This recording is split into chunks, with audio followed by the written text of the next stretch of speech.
कहानी की शुरुआत में हम दो चचेरे भाई बहन को देखते हैं, जिनमें लड़के का नाम रिचर्ड होता है जो 9 साल का है, और वहीं लड़की का नाम एमी है जिसकी उम्र 7 साल है। ये दोनों रिचर्ड के पिता के साथ एक शिप में होते हैं और घर लौट रहे होते हैं। दोनों बच्चे शरारत कर रहे होते हैं, इसलिए रिचर्ड के पिता उन्हें ऐसा करने से मना करते हैं। तभी वो देखते हैं कि जहाज में आग लग गई है, जिससे जहाज में मौजूद सभी लोग घबरा जाते हैं और चारों तरफ अफरा तफरी मच जाती है। वहाँ धुएं की वजह से कुछ भी साफ दिखाई नहीं देता। रिचर्ड के पिता और कुछ लोग अपनी जान बचाने के लिए एक बोट में शिफ्ट हो जाते हैं। इस जहाज के कुक का नाम पैडी होता है, जो रिचर्ड और एमी को अपने साथ एक छोटी बोट में बैठा लेता है। लेकिन आग के धुएं की वजह से उसे कुछ भी दिखाई नहीं देता और वो उनसे अलग होकर दूर चला जाता है। पैडी दोनों बच्चों के साथ समुद्र के बीचों बीच बिना खाना पानी के समुद्र में भटकते रहते हैं। अगली सुबह पैडी और दोनों बच्चे देखते हैं कि उनके सामने एक आइलैंड है। ये देखकर पैडी खुश हो जाता है और अपनी छोटी बोट से वो लोग उस आइलैंड पर आते हैं। यह आइलैंड चारों तरफ से हरियाली, नारियल के पेड़ से भरा हुआ होता है। पैडी द्वीप को एक्सप्लोर करने लगता है ताकि अगर कोई इंसान दिखे तो वो उनसे मदद मांग सके, पर उसे कोई भी नहीं दिखता। अब ये लोग पूरी तरह से इस द्वीप में फंस चुके हैं, मगर पैडी को समझ आ जाता है कि इस द्वीप में जीवित रहने के लिए सारी जरूरी चीजें मौजूद हैं। पैडी को वहाँ पर एक दारू की बैरल भी मिलती है जो जहाज से बहकर किनारे पर आई होती है। जब रिचर्ड खेल रहा होता है तो उसे एक इंसानी खोपड़ी मिलती है, जिसे वो पैडी को दिखाता है। ये देखकर पैडी उसे फेंकने को कहता है और समझ जाता है कि यहाँ पर खतरा है, इसलिए वो बच्चों को लेकर दूसरी ओर चला जाता है। रात में जब पैडी शराब पी रहा होता है तब उसे द्वीप के दूसरी तरफ से ड्रम की आवाजें आती हैं। ये सुनकर पैडी तैरकर उस ओर जाता है, जहाँ वो देखता है कि एक मूर्ति पर इंसानी मांस का टुकड़ा रखा हुआ है। ये देखकर पैडी समझ जाता है कि यहाँ इंसानों की बलि दी जाती है। वो डर जाता है और रिचर्ड और एमी के पास आकर कहता है कि तुम दोनों मुझसे वादा करो कि चाहे कुछ भी हो जाए तुम आइलैंड के उस तरफ नहीं जाओगे। ये कानून का नियम है, तुम्हें इसका पालन करना होगा। लेकिन बच्चों के मन में सवाल उठते हैं कि आखिर पैडी उन्हें वहाँ जाने से क्यों मना कर रहा है। पैडी कहता है कि वहाँ नरभक्षी रहते हैं जो बच्चों को खाते हैं।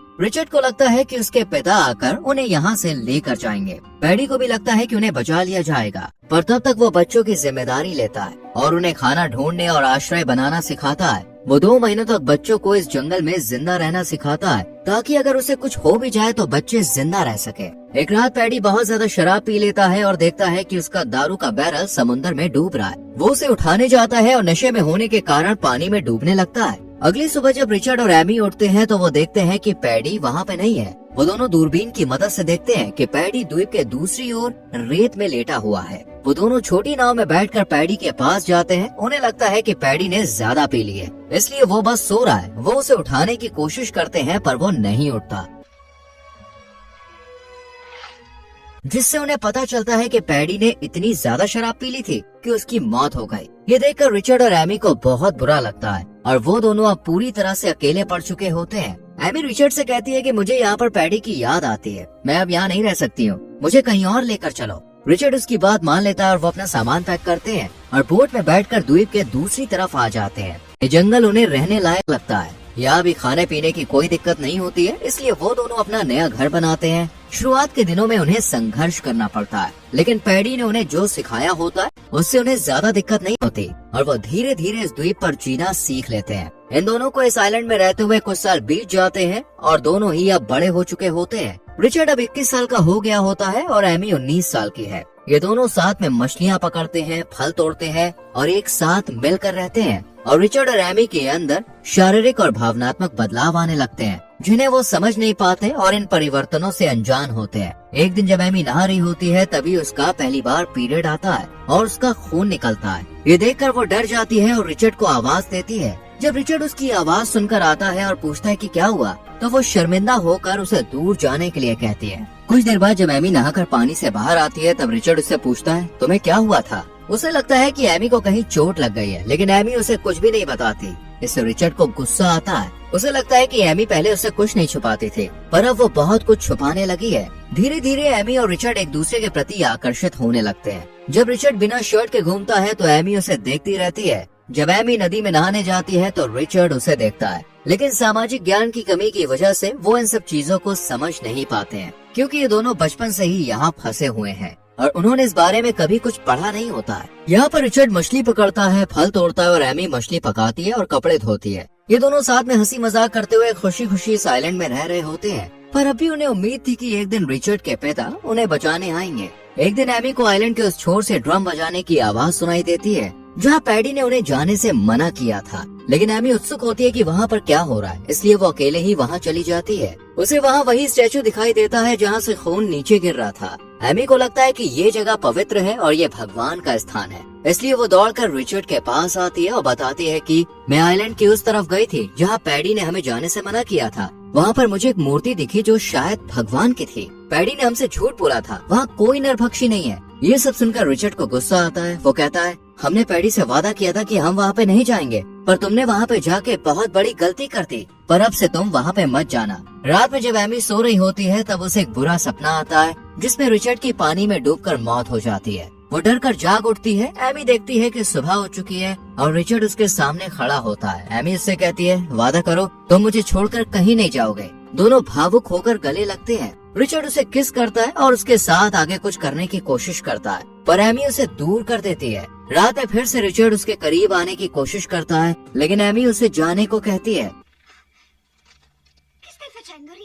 इससे रिचर्ड नाराज हो जाता है और अगली सुबह एमी से बात नहीं करता। एमी देखती है कि रिचर्ड पत्थरों के पीछे कुछ कर रहा है, लेकिन उसे कुछ समझ नहीं आता। जब वो उसे आवाज देती है तब रिचर्ड उस पर गुस्सा करता है। कुछ देर के बाद जब रिचर्ड पेड़ से नारियल तोड़ रहा होता है तब उसे समुद्र में इतने सालों में पहली बार एक जहाज दिखाई देता है। ये देखकर वो पेड़ से उतरकर एक पहाड़ी की ओर जाने के लिए दौड़ता है जहाँ उसने लकड़ियों को इकट्ठा किया था ताकि वो आग जलाकर जहाज में मौजूद लोगों का ध्यान अपनी ओर आकर्षित कर उनसे मदद मांग सके। पर रिचर्ड को वहाँ पहुँचने में देर हो जाती है और जहाज वहाँ से दूर निकल जाता है। उसी दौरान एमी ने भी उस जहाज को देखा था। उसके पास आग जलाने का मौका था, लेकिन जहाज को देखने के बावजूद उसने ऐसा नहीं किया क्योंकि उसे अब यहाँ पे रहना अच्छा लगने लगा था और उसने इस जीवन को स्वीकार भी कर लिया था। फिर वहाँ रिचर्ड आता है और उसे आग न जलाने के लिए गुस्सा करता है। वो एमी से कहता है, मैं तुमसे तंग आ चुका हूँ, मैं यहाँ से अकेले ही जाऊंगा। रिचर्ड उसी छोटी नाव में बैठकर वहाँ से निकल जाता है, लेकिन आधे रास्ते में ही रिचर्ड की नाव टूट जाती है और वो पानी में गिर जाता है। मजबूरन उसे वापस आइलैंड पर लौटना पड़ता है। एमी उसका मजाक उड़ाने लगती है और कहती है, अब ये द्वीप हमारा घर है और हमें यहीं रहना चाहिए। ये सुनकर रिचर्ड गुस्सा हो जाता है और उनकी बहस हो जाती है। वो एक दूसरे का अपमान करने लगते हैं। एमी कहती है, मैं जानती हूँ तुम अकेले पत्थर के पीछे क्या करते हो, मैं तुम्हारे पिता को बता दूंगी। रिचर्ड कहता है, तुम मुझे छुप कर देखती हो। इस पर एमी कहती है, तुम भी तो मुझे देखते हो जब मैं नहाती हूँ। ये सुनकर गुस्से में रिचर्ड उस पर नारियल फेंकता है, पर वो उसको नहीं लगता। पर जब एमी फेंकती है तो नारियल रिचर्ड के सिर पे लगता है, जिससे रिचर्ड उसे थप्पड़ मारता है और उसे घर से निकाल देता है। वो कहता है, ये झोपड़ी मैंने बनाई है, तुम यहाँ पे नहीं रह सकती, मैं अब तुम्हें खाना भी नहीं दूंगा। जिससे एमी को बाहर ही सोना पड़ता है और उसे खाने का इंतजाम अकेले ही करना पड़ता है। इस समय उसे बहुत दिक्कत होती है और रिचर्ड उसका मजाक उड़ाता रहता है। एमी आइलैंड पर मौजूद उस स्टैचू पर फूल चढ़ाने लगती है और भगवान से प्रार्थना करती है। जब वो समुद्र से अपने आइलैंड में आ रही होती है तब उसका पैर जहरीली स्टोन फिश पर पड़ जाता है, जिससे उसे बहुत ज्यादा दर्द होने लगता है। वो किसी तरह आइलैंड पर लौट आती है। रिचर्ड जब एमी को बीमार देखता है तब उससे पूछता है, क्या हुआ? वो कहती है, मेरा पैर स्टोन फिश पर पड़ गया है, इसलिए मैं जहर के प्रभाव से बीमार हो गई हूँ। वो उससे कहती है, मुझे मेरे भगवान के पास लेकर चलो। रिचर्ड एमी को अपनी गोद में उठाकर स्टैचू के पास लेकर आता है। एमी की हालत बहुत खराब होती है और वो बेहोश हो जाती है। रिचर्ड डर जाता है कि कहीं एमी को कुछ हो ना जाए, इसलिए वो भगवान से प्रार्थना करता है कि एमी को ठीक कर दे। कुछ देर बाद एमी होश में आती है और पूरी तरह से ठीक हो चुकी होती है। वहाँ की ऊर्जा, शांति और वातावरण ने उसके शरीर को रिकवर करने में मदद की। रिचर्ड एमी को देखकर खुश होता है और कहता है कि मैं बहुत ज्यादा डर गया था कि कहीं तुम्हें कुछ हो जाएगा तो मैं अकेला इस आइलैंड पे क्या करूँगा। एमी कहती है, तुम मुझसे गुस्सा नहीं हो? रिचर्ड कहता है, नहीं। और फिर दोनों वापस अपने आइलैंड पर लौट आते हैं।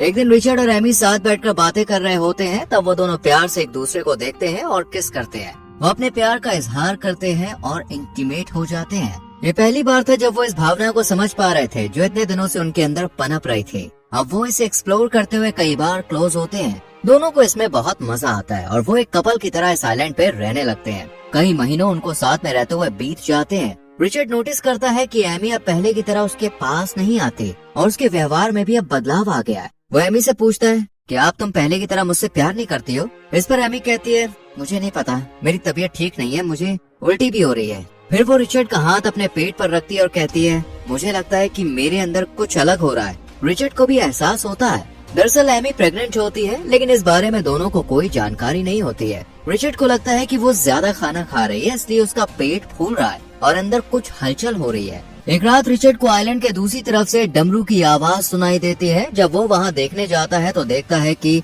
कुछ आदिवासी लोग उस मूर्ति के सामने एक आदमी की बलि दे रहे हैं। ये देखकर रिचर्ड डर जाता है और वहाँ से भागकर एमी के पास आता है। तभी एमी को लेबर पेन शुरू हो जाता है और वो जोर से चिल्ला रही होती है। ये देखकर रिचर्ड जल्दी से उसके पास आता है और डिलीवरी में उसकी मदद करता है। एमी एक बेटे को जन्म देती है और दोनों बहुत खुश होते हैं। वो बच्चे का नाम पैडी रखते हैं। फिर रिचर्ड और एमी बच्चे को अपनी झोपड़ी में लाते हैं। वो रो रहा होता है तो रिचर्ड और एमी उसे खाना और पानी देते हैं, पर उन्हें ये नहीं पता होता कि बच्चे को माँ के दूध की जरूरत होती है। जब एमी बच्चे को अपनी बाहों में लेती है तो बच्चा माँ का दूध पीने लगता है। इसके बाद रिचर्ड एमी को बताता है कि उसने कुछ आदिवासियों को बलि देते हुए देखा था और अगर वो यहाँ पे आए तो वो उन्हें भी नुकसान पहुँचा सकते हैं, और कहता है कि अगर उन्होंने ऐसा किया तो मैं उन्हें छोड़ूंगा नहीं। रिचर्ड और एमी बच्चे के आने के बाद और ज्यादा खुश रहने लगते हैं और बच्चे को बहुत प्यार करते हैं। आइलैंड पर रहते हुए कुछ साल बीत जाते हैं। बच्चा बड़ा होने लगता है। वो उसे तैरना, खेलना और बोलना सिखाते हैं। एक दिन वो सभी समुद्र किनारे गीली मिट्टी अपने शरीर पर लगाकर खेल रहे होते हैं। तभी रिचर्ड के पिता कुछ आदमियों के साथ एक शिप में उन्हें ढूंढते हुए वहाँ पहुँचते हैं,